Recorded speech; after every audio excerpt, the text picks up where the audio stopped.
जिस व्यक्ति से आपका स्नेह होता है, आप उसके खिलाफ कुछ भी सुन नहीं सकते। आप उसके खिलाफ कुछ नहीं सुन सकते, क्योंकि आपका प्रेम उसके प्रति हो गया, आपका स्नेह उसके प्रति हो गया। आप कैसे सुन? जितनी मेरी जीजियां बैठी हैं, जितने मेरे जीजा बैठे हैं, जितनी मेरी माताएं बैठी हैं, जितने मेरे भाई बैठे हैं, जितने मेरे जीजा बैठे हैं, जितने मेरे बुजुर्ग माता पिता बैठे हैं, आप सब जरा विचार कर कर बताना, एक बेटा कोई गलती करता है और लोग आकर बता देते हैं। एक बेटा गलती करता है और किसी ने आकर बताया कि तुम्हारे बेटे ने ये गलती करी है, तुम्हारे बेटे ने ऐसा कर दिया, तुम्हारे बेटे ने वैसा कर दिया, तुम्हारा बेटा ऐसा गलत कर रहा है। ईमानदारी से बोलना, माँ मानने को तैयार हो जाती है क्या कि मेरा बेटा ऐसा कर सकता? माँ मानती ही नहीं, माँ मानने को तैयार ही नहीं होती है, माँ मान ही नहीं पाती। क्यों? क्योंकि एक माँ अपनी बेटी से इतना प्रेम करती है, एक माँ अपने बेटे से इतना स्नेह करती है, इतना प्रेम करती है, इतना स्नेह करती है कि वो कुछ मानने को तैयार ही नहीं होती। वो कुछ मानती है।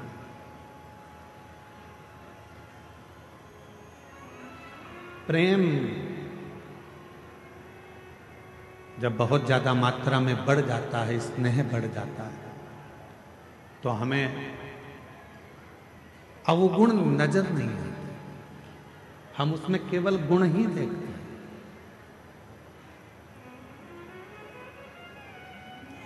हम उसमें अवगुण नहीं देख रहे हैं, हम केवल उसमें गुण देख रहे हैं।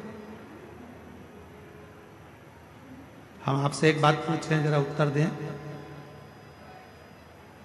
तुम्हारे लड़के की शादी पक्की हुई, जिस लड़की को तुम देख कर आए हो, लड़के के लिए पसंद कर कर आए हो, उसमें तुम्हें बहुत सारे गुण नजर आते हैं।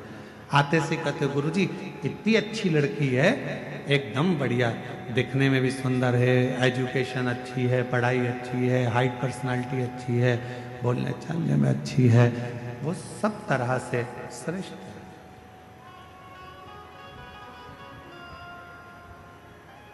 क्यों?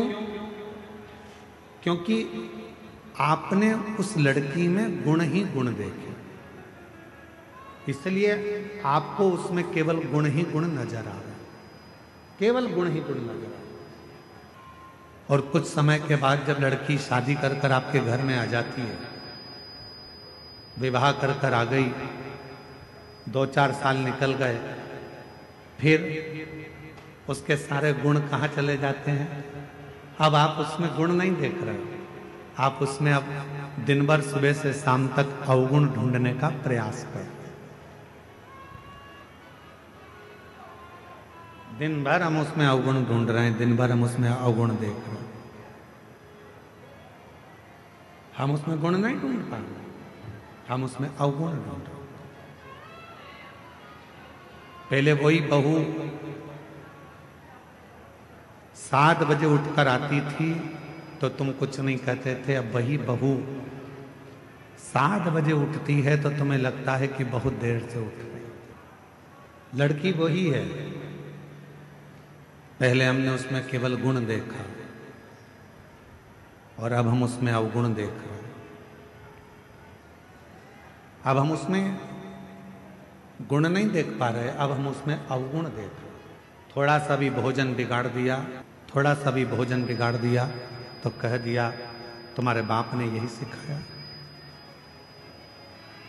और पहले तो अगर वो थोड़ा सा भी भोजन कुछ बनाकर तुम्हारे सामने ला देती थी तो तुम उसमें ही प्रसन्न हो जाते थे कि इतना अच्छा भोजन बनाया, इतना श्रेष्ठ भोजन बना है, तुम उसमें भी प्रसन्न हो जाते थे। अब तुम्हें उसमें अवगुण दिख रहा है। यहां जितने बैठे हैं, यहां मेरी जितनी भी माताएं बैठी हैं, जितने भी पिता बैठे हैं, मैं आप सबसे एक निवेदन करूं, उत्तर दीजिएगा जरा से।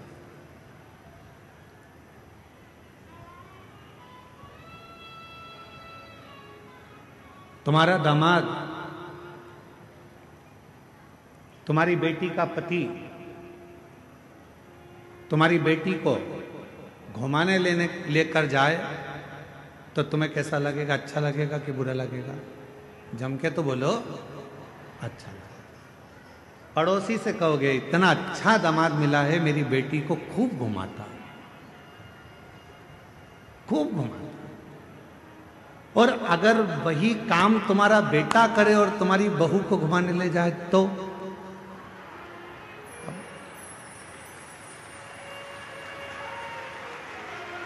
विचार करो। दामाद बेटी को अगर सोने की, तुम्हारी बेटी को सोने की रकम दामाद दिलाए तो मेरा दामाद हीरा है।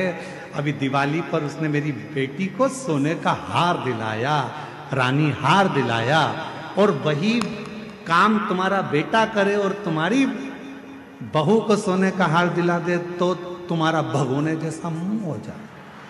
जैसे तुम्हारी बेटी है वैसे ही तुम्हारी बहू भी तो किसी की बेटी है, वो भी तो बेटी है।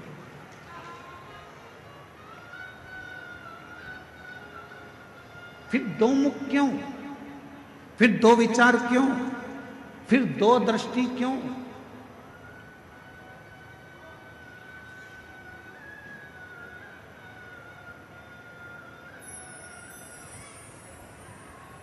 गणेश जी की कितनी धर्म पत्नियां हैं?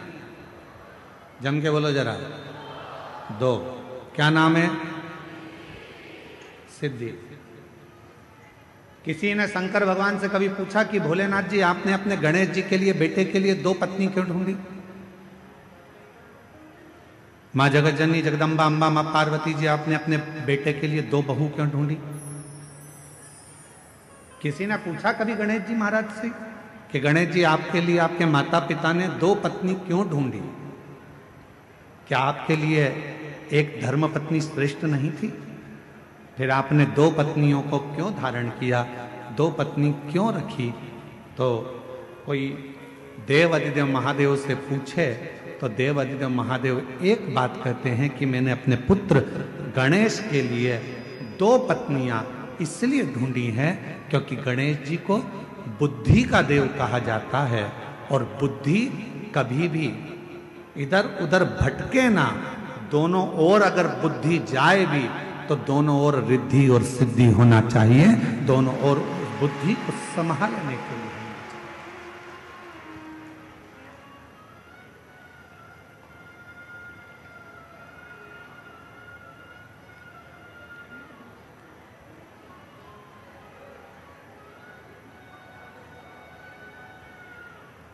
दो दृष्टि नहीं रखना।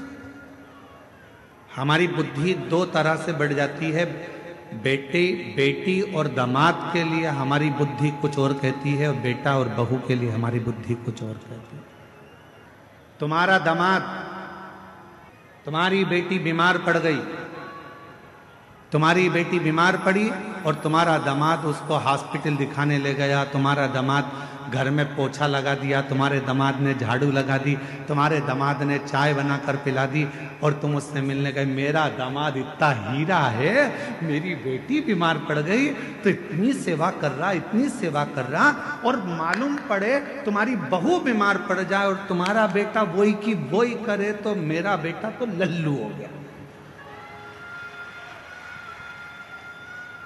दिन भर उसमें लगा।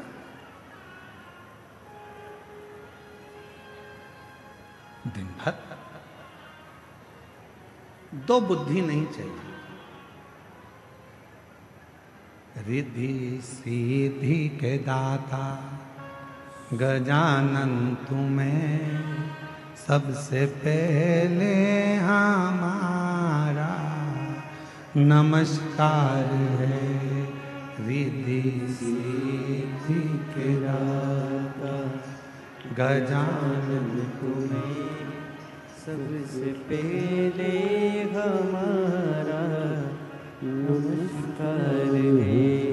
रिद्धि सिद्धि के दाता गजानन तुम्हें सबसे पहले हमारा नमस्कार है। एक बुद्धि रखिए, समदृष्टि रखिए, समदृष्टि। बेटी बीमार पड़ गई, चिंता लग गई, मेरी बेटी 3 दिन से बीमार है, मेरी बेटी ने कुछ नहीं खाया। बहू बीमार पड़ गई, ढोंग कर रही है।